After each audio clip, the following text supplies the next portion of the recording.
ಬೆಂಗಳೂರಿನಲ್ಲಿ ರೇಣುಕಾಸ್ವಾಮಿ ಹತ್ಯೆ ಪ್ರಕರಣ ಪೊಲೀಸರ ಮುಂದೆ 8ನೇ ಆರೋಪಿ ರವಿ ಶರಣಾಗತಿ. ಚಿತ್ರದುರ್ಗದಲ್ಲಿ ಶರಣಾಗಿದ್ದಾನೆ ಆರೋಪಿ ರವಿ. ಆಟೋ ಚಾಲಕನಾಗಿರುವ 8ನೇ ಆರೋಪಿ ರವಿ ಕೆಲವರು ಅಬ್ಸ್ಕಾಂಡ್ ಆಗಿದ್ರು, ಸಿಕ್ಕಿರಲಿಲ್ಲ. ಈಗ ಇದರಲ್ಲಿ 8ನೇ ಆರೋಪಿ ರವಿ ಬಂದು ಶರಣಾಗತಿ ಆಗಿದ್ದಾನೆ ಅನ್ನೋದು ಗೊತ್ತಾಗ್ತಾ ಇದೆ.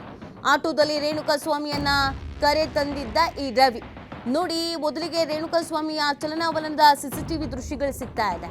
ಮೆಡಿಕಲಿಗೆ ಹೋಗಿದ್ದು, ಅಲ್ಲಿಂದ ಸ್ಕೂಟಿ ಹತ್ಕೊಂಡು ಬಂದಿದ್ದು, ಆ ಸ್ಕೂಟಿಯಲ್ಲಿ ಓಡಾಡ್ತಾ ಇದ್ದಿದ್ದು, ಅದನ್ನು ಒಂದು ಕಾರ್ ಫಾಲೋ ಮಾಡ್ತಾ ಇದ್ದಿದ್ದು, ಇನ್ಯಾರೋ ಕರೆ ಮಾಡಿದ್ದು, ಇನ್ಯಾರೋ ಫೇಕ್ ID ಕ್ರಿಯೇಟ್ ಮಾಡ್ಕೊಂಡು ಹುಡುಗಿ ಥರ ಮೆಸೇಜ್ ಮಾಡಿದ್ದು, ಜೊತೆಗೆ ಆತನನ್ನು ಟ್ರ್ಯಾಪ್ಗೆ ಬಲೆ ಬೀಸಿದ್ದು, ಅದರ ಜೊತೆಗೆ ಆಟೋದಲ್ಲಿ ಹತ್ತಿಸ್ಕೊಂಡಿದ್ದು, ಇದೆಲ್ಲವೂ ನೋಡ್ತಿದ್ದಾಗ ಅವರೆಲ್ಲ ಆರೋಪಿಗಳೇ. ಇದರಲ್ಲಿ ರವಿಯನ್ನು ಆರೋಪಿ ಅಂತ ಮಾಡ್ತಾರೋ ಅಥವಾ ವಿಕ್ಟಿಮ್ ಅಂತ ಮಾಡ್ತಾರೋ ನೋಡಬೇಕಾಗತ್ತೆ. ಬಿಕಾಸ್ ಆತನನ್ನು ಆಟೋದಲ್ಲಿ ಹತ್ತಿಸ್ಕೊ ಬಂದಿದ್ದು ರವಿ.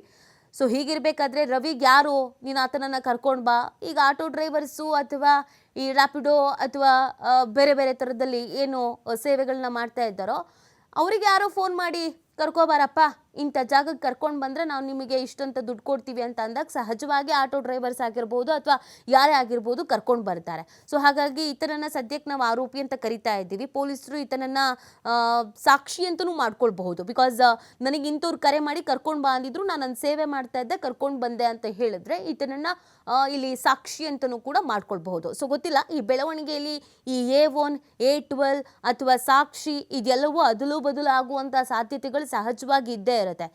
ಬಟ್ ಈ ರವಿ ಹೆಸರು ಕೇಳಿ ಬರ್ತಾ ಇತ್ತು. ರೇಣುಕಾಸ್ವಾಮಿಯನ್ನ ಆಟೋದಲ್ಲೇ ಹತ್ತಿಸ್ಕೊಂಡು ಆಟೋದಲ್ಲಿ ಕರ್ಕೊಂಡು ಬಂದಿದ್ದ ವ್ಯಕ್ತಿ ರವಿ ಅಂತ. ಹಾಗಾಗಿ ಆತನನ್ನ ಹುಡುಕಾಟ ಮಾಡ್ತಾ ಇದ್ರು. ಫೈನಲಿ ಆತನೇ ಬಂದು ಶರಣಾಗಿದ್ದಾನೆ. ಬಟ್ ಈ ರವಿಗೆ ಏನಂತ ಹೇಳಿದ್ರು, ಯಾರು ಹೇಳಿದ್ರು ರೇಣುಕಾಸ್ವಾಮಿನ ಕರ್ಕೊಂಡು ಬಾ ಅಂತ, ಅದು ಇಲ್ಲಿ ಇಂಪಾರ್ಟೆಂಟ್ ಆಗತ್ತೆ. ಹೇಳ್ದವ್ರು ಯಾರು, ಏನಕ್ಕೆ ಕರ್ಕೊಂಡು ಬಂದ್ರು, ಈ ರವಿಗೆ ಪ್ಲಾನ್ ಏನಾದರೂ ಗೊತ್ತಿತ್ತಾ? ಹೀಗೆ ಕರ್ಕೊಂಡು ಹೋಗ್ತಾ ಇರೋದೆ ಈ ಥರ ಕೊಲೆ ಮಾಡಿಸ್ಲಿಕ್ಕೆ, ಕೊಲೆ ಮಾಡೋದಕ್ಕೆ, ಆವಾಜ್ ಹಾಕೋದಕ್ಕೆ, ಹೊಡೆಯೋದಕ್ಕೆ ಅನ್ನೋದು ರವಿಗೆ ಗೊತ್ತಿತ್ತಾ?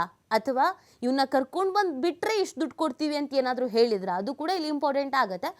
ಒಟ್ಟಿನಲ್ಲಿ ಆತ ಬಂದು ಶರಣಾಗಿದ್ದಾನೆ ಅನ್ನೋದು ಈಗ ಗೊತ್ತಾಗ್ತಾ ಇದೆ. ತನಿಖೆ ಸಂದರ್ಭದಲ್ಲಿ ರವಿ ಏನೇನೆಲ್ಲ ಹೇಳ್ತಾನೆ, ನನಗಿಂಥವ್ರು ಕರೆ ಮಾಡಿದ್ರು, ನನಗಿಷ್ಟು ದುಡ್ಡು ಕೊಟ್ಟಿದ್ರು, ರೇಣುಕಾಸ್ವಾಮಿನ ಇಲ್ಲಿ ಹತ್ತಿಸ್ಕೊಂಡೆ, ಇಲ್ಲಿ ಇಳಿಸ್ದೆ, ಇಂಥವ್ರು ಬಂದು ಕರ್ಕೊಂಡು ಹೋದ್ರು, ನನ್ನ ಕೆಲಸ ಇಷ್ಟೇ, ಆತ ಏನು ಸ್ಟೇಟ್ಮೆಂಟ್ ಕೊಡ್ತಾನೆ ಅನ್ನೋದ್ರ ಮೇಲೆ ಮತ್ತಿನ್ನೊಂದಷ್ಟು ತನಿಖೆ ಚುರುಕು ಪಡ್ಕೊಳ್ಳುತ್ತೆ.